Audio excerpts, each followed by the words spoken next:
Agora que eu entrei em cena. A hora que o povo se diverte. Botar os erros nos shorts. Julho de 2008. O petróleo batia $147 o barril. A economia mundial estava a tremer completamente. O mercado imobiliário americano estava a arrebentar também pelas costuras. E o que é que, num belo dia, o Banco Central Europeu fez? Essa é a questão. Não é? Subiu, ou subia, os juros nesse dia. Que bom, né? Não é? No dia do pico do petróleo, no meio do caos, eles apertam a corda no pescoço da economia mundial. 2 meses depois, o Lehman Brothers rebenta. A maior recessão em 80 anos, não é? 2020 usa uma crise sanitária para injetar trilhões diretamente nos bolsos dos milionários. 2026, o petróleo volta a disparar, Estreito de Hormuz fechado e os bancos centrais paralisados outra vez. 3 crises, o mesmo erro, ou será que é o mesmo plano? O que é que você acha? Você está dizendo que os bancos centrais provocam as crises de propósito? Não, eu estou... Não, você está falando. Não, eu estou a dizer que cada vez que o mundo arde, eles aparecem como bombeiros, não é? Só que antes de apagar o fogo, eles jogam um pouquinho de gasolina, não é? E quando salvam a casa fica em nome de quem? Em nome deles, não é? Então, o que é que a gente pode pensar? Lá vem os secos padrão, vai lá, começa, porque se é um padrão que tem que ser visível, são dados. 2008, o que aconteceu exatamente? Julho de 2008, o petróleo, como eu disse, atingiu um pico de $147, não é? Combinação com o quê? Com uma demanda forte, com uma especulação e uma tensão geopolítica. A economia mundial estava na fase final de um ciclo de crescimento. Nos Estados Unidos também, o mercado imobiliário, Aí era uma bolha. que era o mercado subprime, já estava a estourar. Mas ainda não era óbvio para todo o povão, não é? Mas nesse momento, quando o sistema financeiro já estava frágil, com sinais de crise por todo lado, o que o Banco Central Europeu decidiu subir o juro em 0,25 ponto percentual? Naquele dia exato do pico do petróleo. Qual a razão disso? Foi considerado, depois de um dos maiores erros de política monetária da história e de um banco central, não é? E sabes porquê? Tá bom, aí já quando... Porquê? Porque quando eles sobem os juros, não é? Tu vais dificultar a economia. Toda a economia. Sim! Não é? Porque os empresários não conseguem pedir dinheiro emprestado. Não conseguem contratar, não conseguem expandir, minguas a economia, não é? Encolhe, porque tomas o dinheiro, não é? E tornas o dinheiro mais caro. E aí o resultado, apertaram ainda mais a condição financeira. Já que o povo já estava para as tabelas, já estava todo mundo, né, pobre, e aumentaram o custo do crédito. E aí 2 meses depois, quando a crise do Lehman Brothers estourou, o aperto que tinham feito piorou brutalmente. Por quê? Porque a recessão chegou. Então transformaram uma crise grave numa catástrofe. Exatamente. Cara. Ou seja, os bancos centrais estavam obcecados em combater a inflação que o petróleo gerou. E não enxergaram, ou no caso, subestimaram, que o sistema financeiro, que já estava por si só frágil, e que a economia real ia tombar rapidamente. E adivinha, não é? E adivinha o que estamos a ver agora em 2026. Adivinha só. Parece a mesma história, exatamente a mesma coisa. 2026, choque de oferta de petróleo, conflito com o Irã, Estreito de Hormuz novamente comprometido, preços do petróleo a subir a pique batendo nos $100.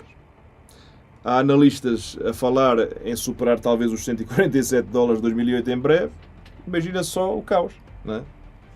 E, para variar, ao mesmo tempo, os bancos centrais, tanto americano como europeu, japonês, vinham a sinalizar o quê? Corte de juros. Até aqui no Brasil, cortaram 0,25, porque a inflação geral tinha caído bastante, estava dando resultado.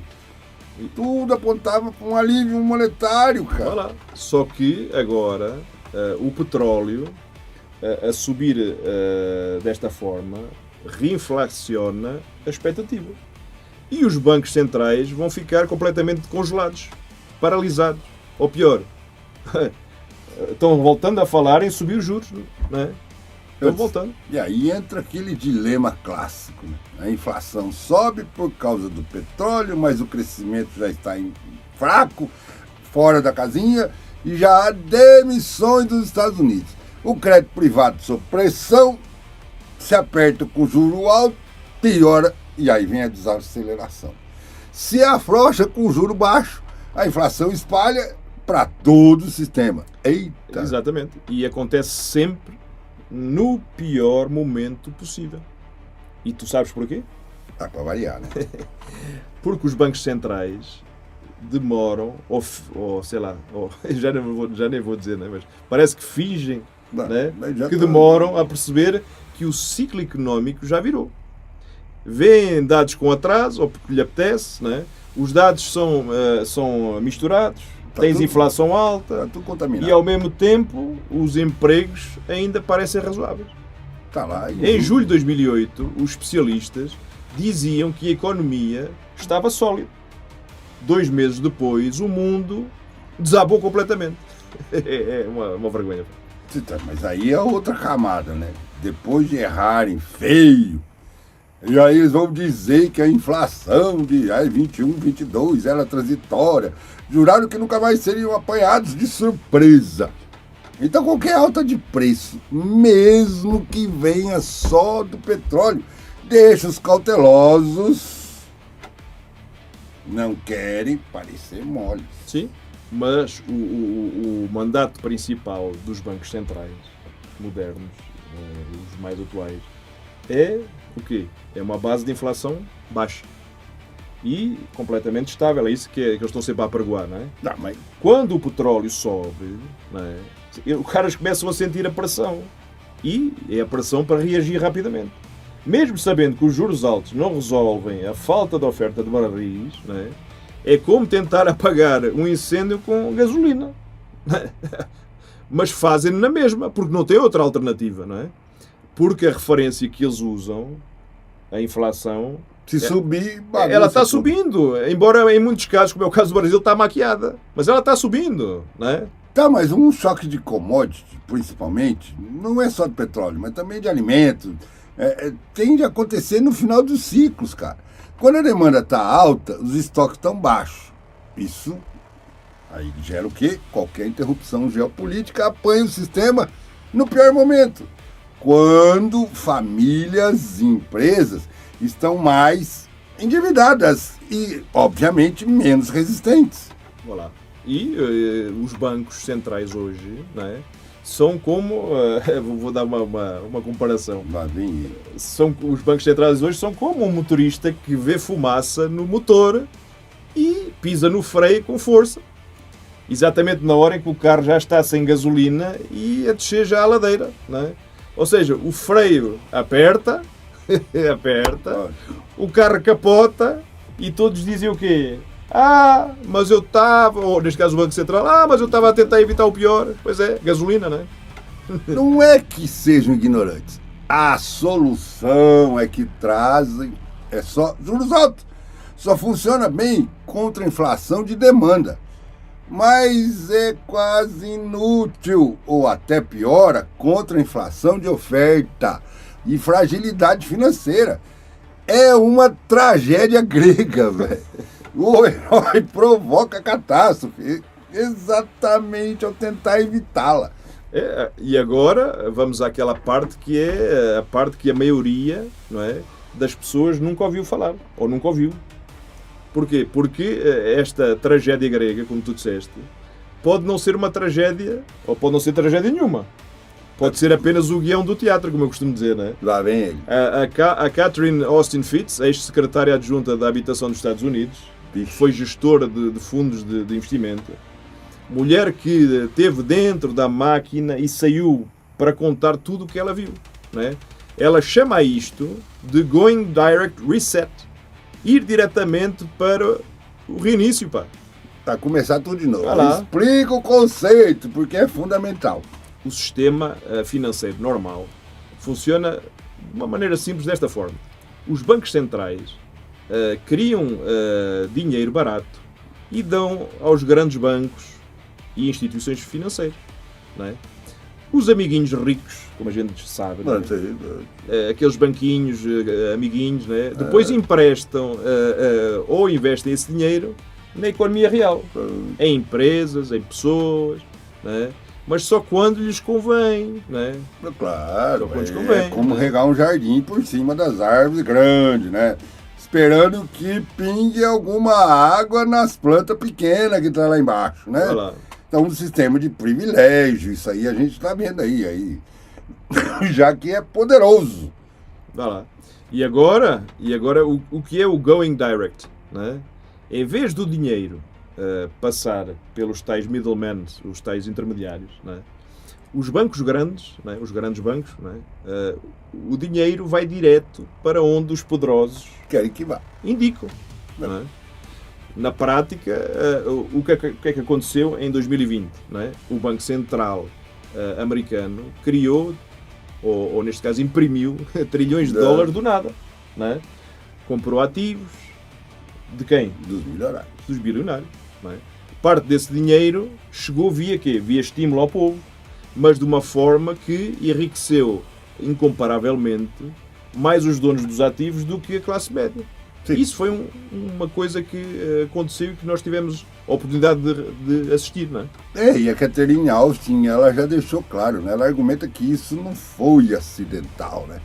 Foi um plano deliberado para centralizar o controle financeiro e transferir riqueza para quem? Obviamente, para os Como poderosos. sempre, não é? E preparar o terreno para Moedas digitais, não é? moedas digitais. Vai lá.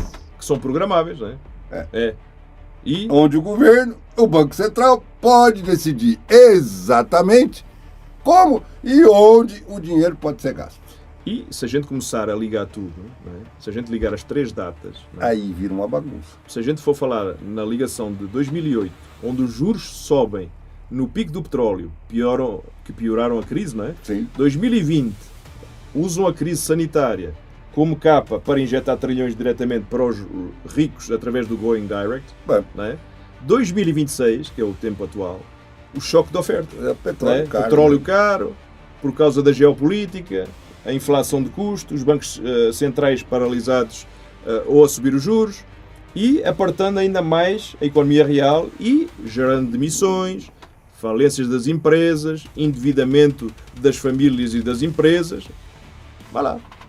Dentro dessa visão se cria as condições perfeitas para a próxima rodada de salvação. Vai Né? lá, sempre o sistema a trabalhar. Quando a recessão bater forte, anunciam mais uma impressão massiva de dinheiro. A quantitative Easing, estimulou direto auxílio emergencial ou até acelerar a substituição do dólar pelo dólar digital. Agora, através do quê? Das stablecoins. Mas né? tá, Vai lá. com a desculpa de controlar a inflação e distribuir a ajuda. Como sempre, nunca muda o teatro. Ou seja, na visão da Catherine Austin Fitts, ela disse que estes erros aparentes, né, para todo mundo, né, são erros aparentes de timing, não são de burrice, né, são de oportunidades fabricadas para avançar o reset.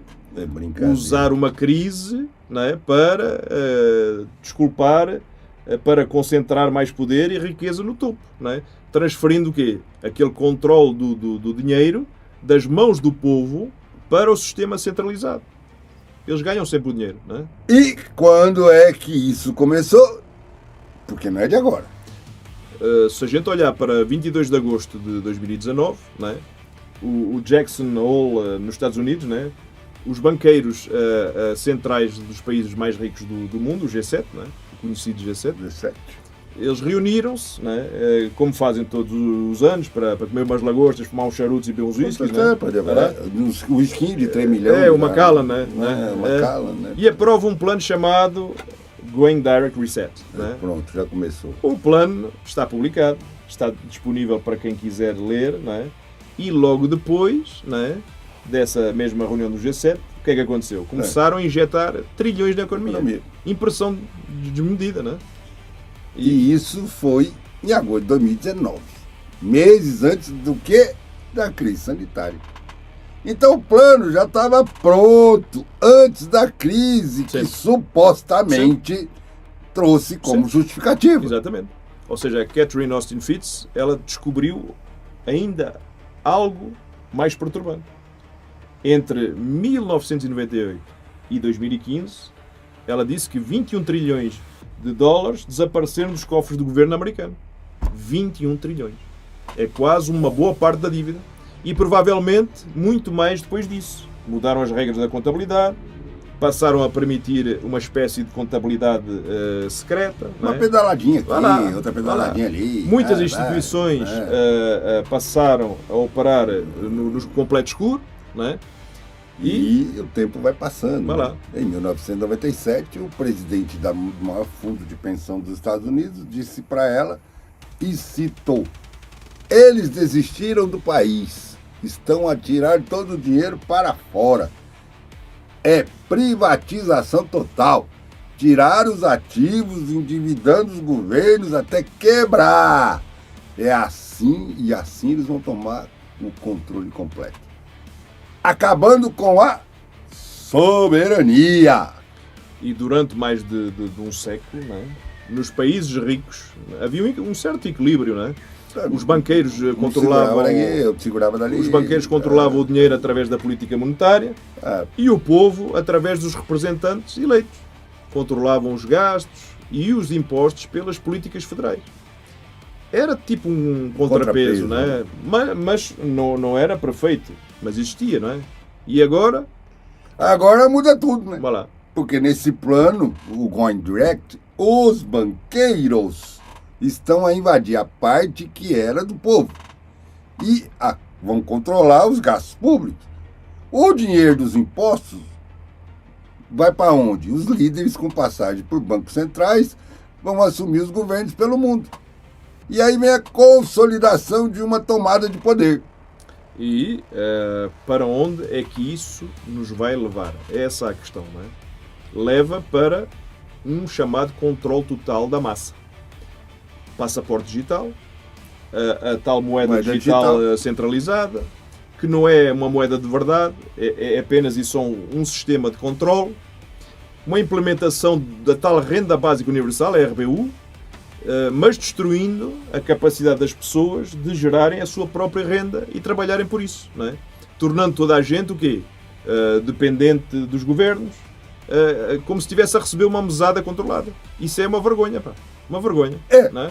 E eles já criaram um sistema que é para funcionar, né? Precisa de alguma rede digital inteligente. Tudo digitalizado. Para que a moeda digital controle tudo de fato, cada transação, cada compra, cada movimento, o governo vai saber o que você fez. É o famoso não vais ter nada e vais ser feliz. Né? Mais controle centralizado, menos liberdade financeira para as pessoas comuns. O sistema lucra e ganha poder exatamente quando as crises acontecem. E o tal Going Direct Reset, né, é a ferramenta para tornar isto permanente e digital. Né? E acontece e aí, de uma forma recorrente. Né? Eu já ouvi essa história antes. O mecanismo repete sempre da mesma forma. O bombeiro vê o fogo, em vez de apagar rápido, dá mais uma forcinha, joga gasolina, mantém juros altos, injeta dinheiro de forma errada, piora a crise e depois entra como herói. Salva a casa, mas no final a casa fica no nome dele. Como sempre, né? Como a gente falou. É a tal história do eu salvo a tua casa, mas ela vai passar para o meu nome. E quando a gente olha para 2020, não é? Foi exatamente o que aconteceu naquela data. Não é? As empresas elas faliram, não é? E foram compradas pelas empresas grandes. Ou seja, foi uma maneira de tomar conta. De quebrar as pessoas, e a riqueza apenas se transferiu de uma mão para a outra. Não é? E agora o que é que eles vão fazer? Vão fazer exatamente o mesmo. Só que desta vez, não é? De forma que não volte mais atrás. Não é? Mas a cada crise o sistema fica mais concentrado. A cada salvação o povo fica mais dependente. A cada rodada de impressão, a classe média escolhe e o topo alarga. Vai lá. E o grande reset do Fórum Econômico Mundial vai para onde agora? É apenas marketing, né? É apenas marketing. É uma campanha publicitária do verdadeiro reset, que é o going direct dos banqueirões, né? Dos banqueiros centrais, né? A gente teve as declarações do Klaus Schwab, que é a cabeça de cartaz, né? E o plano de verdade está em Jackson Hole, não em Davos. Não é?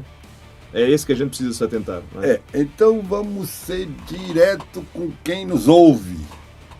O que está acontecendo agora, nesse momento, em 2026? Ou seja, o petróleo está disparando por causa da geopolítica.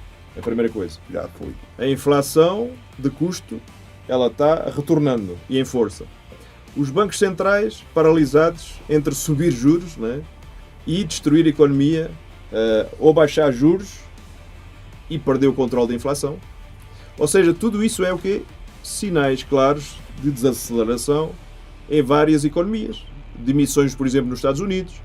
O crédito privado que vai ficar muito, muito sob pressão, né? E aí o padrão de 2008, 2025 vai se repetir. E o que vem a seguir é previsível. A crise aprofunda-se. Os bancos centrais reagem tarde e mal. A recessão bate. E aí aparece a proposta de salvação. Como sempre. Né? Mais centralização, menos liberdade. Vai lá. E a impressão vai continuar a comer solta, né? E cada pessoa que nos assiste, né? Cada pessoa que não entende este mecanismo, ela vai ser completamente engolida por ele. Como foram engolidas em 2008, né? Como foram engolidas em 2020. Né? Só que, desta vez, não é? A escala é muito maior. Não é? As ferramentas digitais são muito mais sofisticadas e a intenção de tornar isto permanente é quase uma intenção declarada. Eles já não escondem. Porque o problema todo é aquela história, né? O que está acontecendo? A riqueza da história da humanidade. E a contagem regressiva já começou. Ela está sendo transferida, né? E o que é que tu podes fazer? Eu, tu, você aí. O que é que nós podemos fazer? Voltar ao básico, não é? Comida e água, energia, moradia, saúde, comunidade, não é? Descentralizar o nosso dinheiro, misturar o dinheiro físico com digital, investimento físico com digital, valorizar o dinheiro vivo. Porquê? Porque a ideia deles é tomar o dinheiro de toda a gente, o dinheiro físico, não é? Encontrar a tua comunidade, porque sozinho, contra um sistema dessa escala, ninguém sobrevive. Mas, em comunidade, com pessoas que entendam o que está acontecendo, você tem, pelo menos, a condição de virar uma hipótese, ter uma resiliência, ter uma independência. Vai lá. E o sistema, não é? O sistema precisa que nós sejamos dependentes. Ele precisa disso, não é? Ele precisa que nós não tenhamos alternativa. Ele precisa que cada crise, não é, nos empurre mais os braços, mais para os braços do Estado, não é? Nós ficamos... A nossa única defesa é não precisar dele. Se chegasse até aqui, já percebe que 2008 não foi erro. 2020 não foi acidente. E 2026 não é surpresa. É o mesmo guião, é o mesmo mecanismo, os mesmos beneficiários. O like não é gostei, é dizer que eu vi o padrão nos 3 atos e recuso-me a ser engolido no 3º. E a inscrição também que a gente solicita e que pede gentilmente, não é porque vocês querem mais vídeos, mas é dizer que também escolheram entender o tabuleiro antes de tirarem as peças, não é? O comentário é presença, é dizer eu existo fora da narrativa que me querem vender, não sou cego, não é? E partilhar é o ato mais importante de todos, porque cada pessoa que entende o Going Directory Set é uma pessoa mais difícil de ser controlada. E o sistema precisa que você não saiba, né? Vá lá. Agora, e antes de você nos deixar de assistir, né? Falamos hoje do mecanismo, falamos da impressora do dinheiro, falamos do bombeiro que ateia ao fogo, né? Mas não falamos do instrumento final. Não falamos da moeda digital programável. Ainda, mas já falámos anteriormente, né? Lá nós temos um vídeo lá do CBC, vai lá. Tá? É aquela que deixa de gastar o teu dinheiro só onde eles permitem. Só quando eles permitem. Com data de validade. Com regras que mudam sem te avisarem. E também não falamos do que acontece, né, quando o dinheiro vivo desaparece. Né? Quando a última cédula, a nota de papel, né, sai de circulação. Né? Quando cada transação que você aí fizer é registada, monitorizada e controlada em tempo real. Né? Saiba que já é um monte de países estão testando exatamente isso. Programas pilotos ativos com populações inteiras a ser usadas como cobaia. E nós somos uma delas. Vai lá. E no próximo episódio, ou nos próximos episódios, né, iremos mostrar, como já também aprofundamos um pouco, quais países, quais programas e o que aconteceu às pessoas que ficaram presas dentro do sistema digital sem qualquer saída. Porque existe, não é? E aí, volta de novo, papo de bunker, porque a verdade não precisa de palco. Exatamente. Apenas e só, a verdade, ela precisa de um bunker. Né? Até o próximo episódio. Né? Não deixem de nos seguir e inscrever. Enquanto ainda pode pagar com nota, porque comprar comida, aí a coisa vai ficar séria. Exatamente. Fiquem com Deus e nos vemos nos próximos episódios. E não esqueça de... Senta o dedo no like! E se inscreva no canal.